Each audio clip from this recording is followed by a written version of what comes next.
Bago tayo magsimula, ipapromote ko lang. Aking mga power bracelets, available po ito sa Shopee at sa TikTok. But most of my power bracelets are available sa Shopee. So, lahat po yan ako yung gumagawa. Meron tayong mga protection bracelets. So, this is a combination of fire agate and lucky red string, which I have been using for more than 4 years na. And then, meron tayong dalawang klase ng obsidian evil eye. We have the smaller version, which is the 6mm bead and the 8mm bead. This is good for warding off negative energies around you. And of course, yung mga evil eye. And then, we have the anti-evil eye bracelet. So, para to sa mga anti-inggit, ganyan, sa paligid nyo. And then, also, we have the selenite evil eye. So, the good thing about this is, multi-purpose na siya. Kini-cleanse na niya yung energies around you. And also, yung mga kasama niyang bracelets, cleansing and recharging as well. So, just like this one. Ayan. And then, we have other bracelets for other intentions and manifestations. So, meron tayong authentic malachite. This is for healing and also attraction of money and transformation. And marami pang iba. Meron din tayong chakra bracelet for balance. And we have the tiger's eye for courage. We have howlite for concentration and focus. We have rose quartz for attraction of love, self-love, and of course, amethyst for intuition, healing. Ayan. Lahat ng bracelet may kasama ng instruction leaflet, extra string, and a cute pouch. Ayan. Meron din ako mga bagong products sa aking shop. Ito yung Intention Oils. It comes with 2 sizes. Meron tayong dropper, which is 15 ml. Meron tayong roll-on na 5 ml. So, you can use this for manifestation ng prosperity and protection. So, while you are doing affirmations. And ito naman, you can, multi-purpose to, pwede mo rin itong gamitin when you are setting intentions. You can put this sa iyong candle if bago ka mag-set ng intention.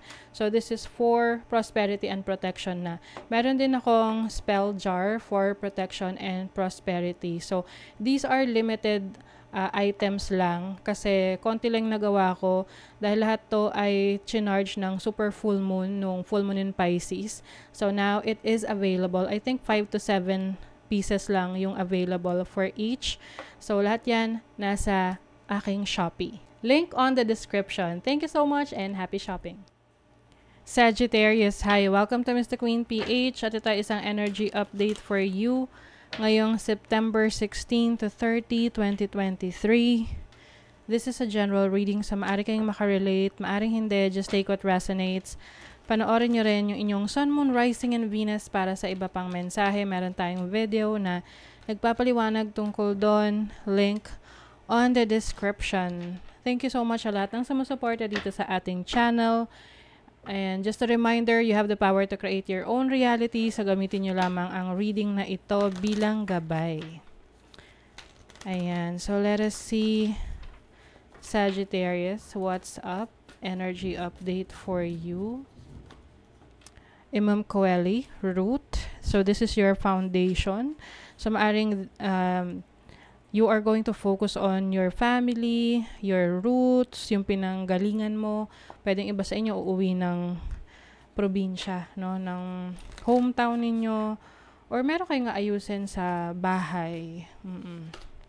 You have the second house, resources. You're focusing on your finances, your values, yung pera.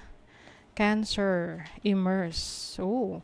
So, some of you, I'm seeing an opportunity na makapag-work from home kayo or yung magdagdag ng source of income while you are at the comfort of your home. So, pwedeng magtatayo kayo ng business sa bahay or online business. Let's see. Pwede rin meron kayong papaayos sa bahay ninyo. May renovation. You have the 6th house. You have Sun in Virgo in the 6th house. So, 6th house is about your daily routine, your organization, paying attention to details. This is also about your work. So, I'm seeing here an opportunity for work na kung saan you are very much dedicated or you are confident dito sa trabaho na to, dito sa career na to. And also, bibigyan mo rin ng attention, not focus yung iyong kalusugan. Anything health related, no? Yun yung bibigyan mo ng attention. Yung iba, you will have a healthier lifestyle. Let's see, ano pa, Sagittarius. You have the Page of Wands, Page of Pentacles. I'm sensing like a new opportunity, a new beginning. Pwede nga talaga tong bagong source of income ninyo. Pwedeng internet related. Ang daming pages, messages. Pages are messages and energy of a young person. So, yung iba sa inyo, maaring i-involve nyo rito ang anak ninyo sa business na to, or tutulong sa inyo yung inyong anak. You also have the Two of Cups. So, parang ano to, family, business, or pagtutulong-tulong sa family in order to achieve a certain goal. So, pwedeng yung iba sa inyo, merong maitutulong yung anak nyo sa income, no? Pwedeng, let's say, yung anak nyo, meron siyang platform like YouTube or TikTok wherein nakakakuha siya ng income by vlogging or creating contents. Ganon. Some, lover din to. Yung iba sa inyo, your partner is also willing to help you in achieving yung goals and dreams niyo for your family. Some of you, maaring may pagbabago ng bahay or tirahan. Meron ding long distance travel dito. So, pwedeng paglipat ng tirahan sa ibang lugar, malayong lugar. So, yung iba, migration. May migration sa inyo.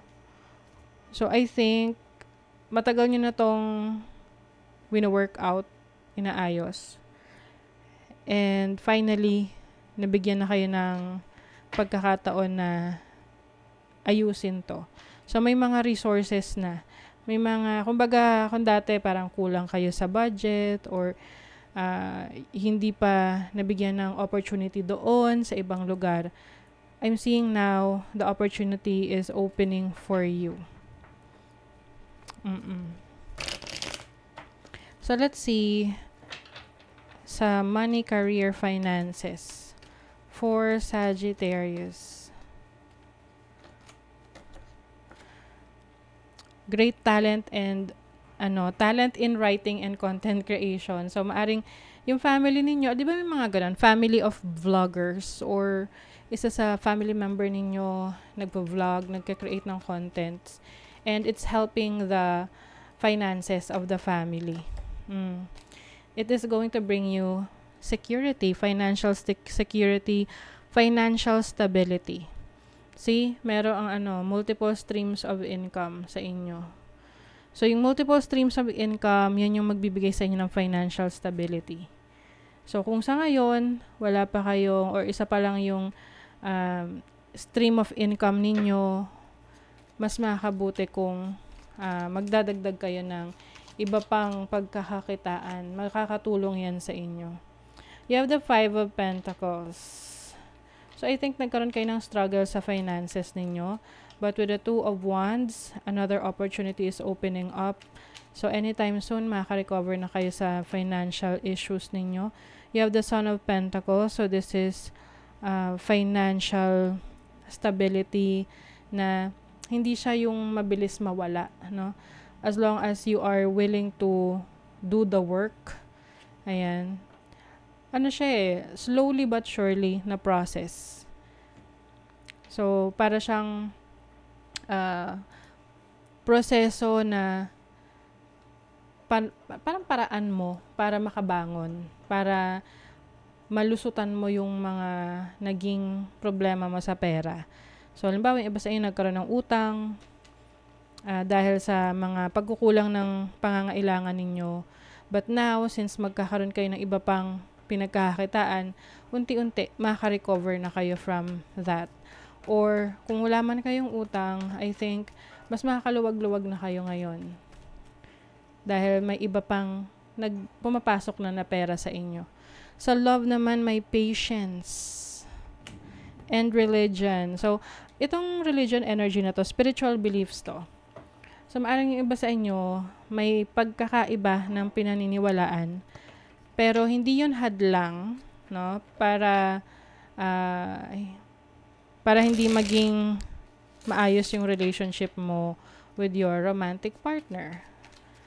Pwedeng pareho nyo iniintindi or nirerespeto yung paniniwala ng bawat isa. And you are willing to learn. You are willing to get to know or to understand yung belief system ng bawat isa. Yes, with the Ace of Swords and Daughter of Swords. And then you also have the Six of Cups. Soulmate energy to. So I think kaya you are trying to understand each other's beliefs, yung pananaw sa buhay is because kilala mo yung taong to at hindi mo siya ginajudge based lang sa kanyang sariling paniniwala. At alam mo rin na the person that you're dealing with also respects your belief system. Kumbaga may kanya-kanya kayong individuality na hindi magiging, oh my God, narinig nyo ba yun? May kulog. Okay. Lakas ng kulog. Na hindi magiging hadlang. Ayan, yung paniniwala ninyo sa relationship ninyo kasi you both respect each other's opinions or yung paniniwala, yung prinsipyo nyo sa buhay. Ayan. So, that is your reading, Sagittarius. Kung nagustuhan nyo to, naka-resonate kayo, mag-comment kayo dyan. Like, share, subscribe para lagi kayong updated sa ating mga readings. Thank you so much, Sagittarius. See you again.